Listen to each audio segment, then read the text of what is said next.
सोलापूर शहर आयुक्तालय हद्दीमध्ये मोटरसायकल चोरीच्या गुन्ह्यासंदर्भात सातत्यपूर्ण नेहमीच आम्ही तपास करून गुन्हे ओळखीस आणतो. त्या अनुषंगाने सदर बाजार पोलीस ठाणे येथे घडलेला मोटरसायकलचा गुन्हा नोंद क्रमांक 164/26 या गुन्ह्याचा तपास करत असताना गुन्हे शाखेच्या टीममधील ए.पी.आय. खेडकर व त्यांच्या पथकास मिळालेल्या गोपनीय माहितीच्या आधारे सराईत मोटरसायकल चोर नामे सचिन अंकुश कात्रे, मूळ राहणार धाराशिव मधला आहे, सध्या राहतो अंबिकानगर बीड, याच ताब्यात घेऊन कौशल्यपूर्ण व सातत्याने तपास केला असता त्याने वेगवेगळ्या जिल्ह्यामध्ये एकूण 15 मोटरसायकल चोरी केल्याचे निष्पन्न झाले.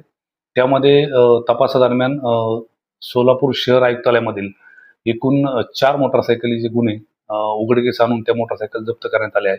त्याचप्रमाणे अहिल्यानगर जिल्ह्यातील 3 मोटरसायकल गुन्हे, बीड जिल्ह्यातील 3, त्याच्यानंतर लातूर जिल्ह्यातील 1 आणि जालना जिल्ह्यातील 2, धाराशिव जिल्ह्यातील 1 असे एकूण 14 गुन्हे उघडकीस आणून अजून एक अननोन मोटरसायकल त्याच्याकडून जप्त करण्यात आले आहे. असे एकूण 15 मोटरसायकलचे गुन्हे आम्ही उघडकीस आणलेले आहेत आणि एकूण 4,45,000 किमतीचा हा मुद्देमाल हस्तगत करण्यात आलेला आहे.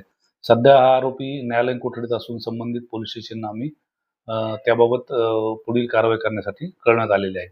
सदरची कारवाई माननीय पोलीस आयुक्त सोलापूर शहर CM राजकुमार, माननीय पोलीस उपायुक्त गुन्हे श्रीमती डॉक्टर अश्विनी पाटील, त्याच्यानंतर माननीय सहाय्यक पोलीस आयुक्त गुन्हे श्री राजन माने यांच्या मार्गदर्शनाखाली गुन्हे शाखेकडील ए.पी.आय. खेडकर व त्यांच्या टीमने केलेली आहे.